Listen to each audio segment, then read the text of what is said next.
Salut à tous, c'est JMent à Abu Dhabi. Aujourd'hui, je suis à la frontière avec le Sultanat d'Oman. Et en longeant ces magnifiques paysages, je me suis dit, bon, il faut absolument que je sorte la caméra et que je vous fasse partager, faut que je fasse partager ça avec mes abonnés. Donc, on va se faire une petite virée dans le désert. Alors, il y a à peu près 1 kilomètre jusqu'à une oasis que j'ai repérée, qui est marquée sur la carte. Donc, j'ai regardé avec le zoom de mon appareil photo, il y a un camp bédouin, effectivement, et puis il y a aussi des dromadaires.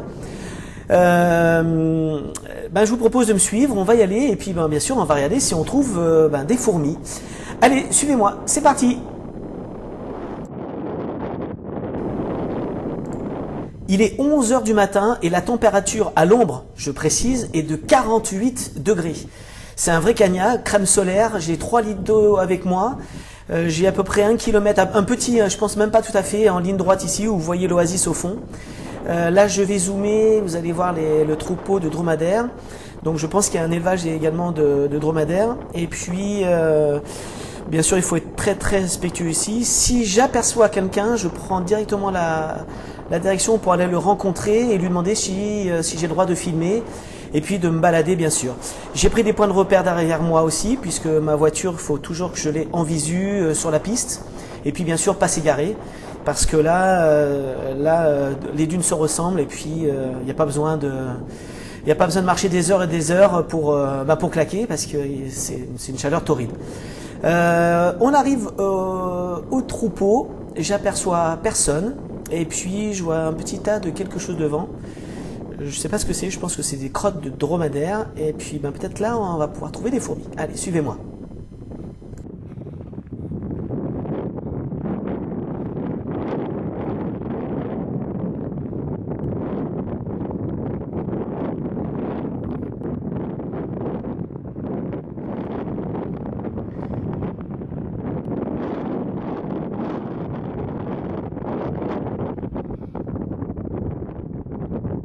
Comme vous pouvez le voir, je suis vraiment perdu au milieu de nulle part, avec un camp de bédouins derrière moi, entouré de merde de dromadaires.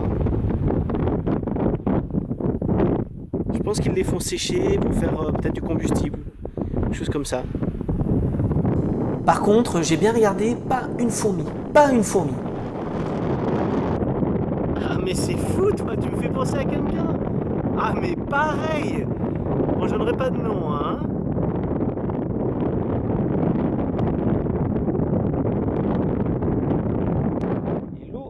Est-ce que ça peut attirer des insectes? On va regarder. Qu'est-ce qu'on trouve là-dedans? Qui vient boire, qui a plus un papillon là. Il est encore vivant. Un petit papillon. Il n'y a pas grand-chose. Hein. Petite abeille.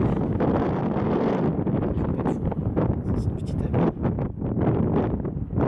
Un autre papillon ici. Hop, il est parti. Mais je ne vois absolument aucune fourmi. Aucune fourmi. Qu'est-ce que t'en penses, toi?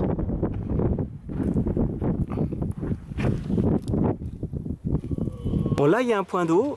Il y a une petite mare au milieu de l'oasis. J'y vais et je regarde ce qu'il y a autour.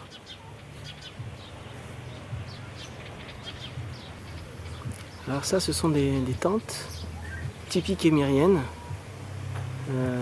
Pour les plus aventureux, vous pouvez dormir dedans. Hein. Bon allez, là j'ai trouvé quelque chose. Pour les avoir déjà évidemment un petit peu observés. Ce sont des petites monomoriums.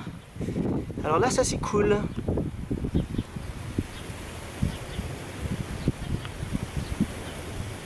Entrée du nid.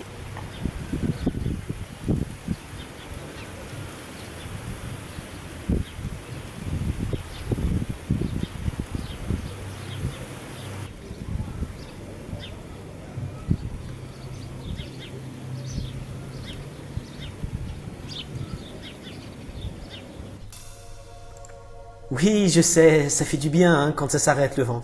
Je suis d'accord avec vous. Donc, changement radical de décor. Nous sommes maintenant au Sultanat d'Oman et nous sommes au pied du château de Djibrine. Et regardez ce que j'ai trouvé sur la petite place centrale. Un nid de Cataglyphis SP.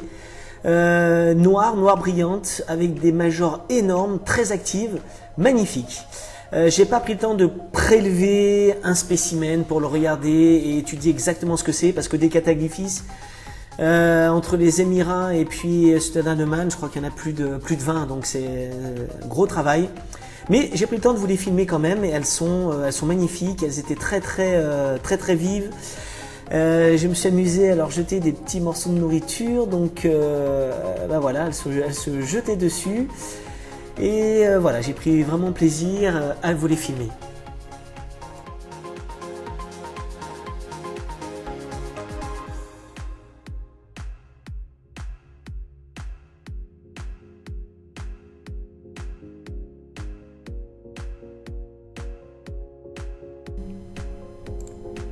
De nouveau changement radical de paysage, on est limite dans le jardin d'Éden, dans un paradis. Paradis parce que quand on découvre une oasis pour la première fois, c'est juste sublime. Elle est très vieille celle-ci, et paradis également, même parce que pour les myrmécologues amateurs comme nous, eh bien je viens de découvrir une colonie d'une espèce de fourmi que je n'avais encore jamais rencontrée. Là je pense que vous ne pouvez pas deviner encore ce que c'est parce qu'elle n'est pas filmée d'assez près, mais il s'agit d'une Polyrhachis lactépénis. J'ai pas choisi le nom, hein, désolé. Noir mat, elle est très jolie. Donc par contre beaucoup connaissent les Polyrhachis dives par exemple, qui sont peut-être visuellement plus jolies parce qu'elles sont un petit peu dorées, elles sont dorées, même carrément dorées. Mais là, vraiment, des colonies énormes. Donc, j'ai pris le temps de vous faire quelques plans. Donc voilà, admirez. Vous allez voir, tiens là, alors typique de ce genre, elles font des nids en extérieur avec tout ce qui traîne autour.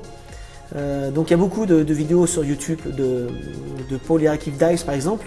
Mais celle-ci, lactépénis, j'en ai pas vu une seule. J'ai pas vu une seule vidéo sur cette espèce-là. Donc je suis très content de vous la présenter.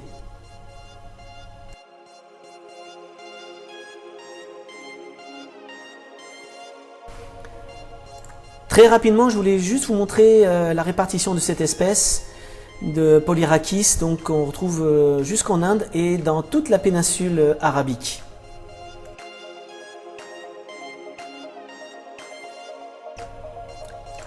J'ai pris le temps de prélever 2 spécimens pour moi quand même, pour cette espèce. Et pour vous les filmer d'un petit peu plus près, vous pouvez... Alors ce qui est très intéressant sur ce genre, c'est bien sûr les 2 cornes qui finissent le pétiole, qui sont caractéristiques de ce genre. Et pour cette Polyrhachis lactépénis, également 2 cornes sur le propodum. Donc ça fait 4 cornes assez volumineuses pour cette tisseuse. Donc voilà... je pense que vous allez pouvoir, en regardant bien, les apercevoir. Alors pardon, je rectifie tout de suite, j'ai commis une erreur. Il y a également 2 cornes sur le pronotum, ça en fait 6 en tout. Voilà, j'espère que cette petite virée de nouveau dans le désert des Émirats Arabes Unis et cette petite virée également au Sultanat d'Oman vous a plu. N'hésitez pas à me laisser des commentaires. On finit sur des images de ma colonie de Fedol Parva et c'est la dernière fois que vous allez les voir. Vous allez peut-être m'en vouloir, mais je les ai relâchés il y a quelques semaines. Pourquoi? Eh bien tout simplement parce que je ne peux pas tout garder, il faut que je fasse un choix. J'ai aussi une surprise pour vous dans une de mes prochaines vidéos. J'ai une nouvelle espèce dans mon élevage, magnifique espèce, donc il fallait que je fasse un choix.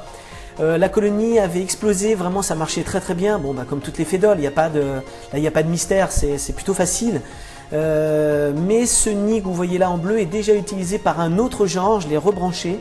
Donc je vous montrerai tout ça dans une prochaine vidéo, donc j'espère que vous me pardonnerez. En tout cas, j'espère vous retrouver très bientôt et je vous dis à la revoyure. Ciao ciao.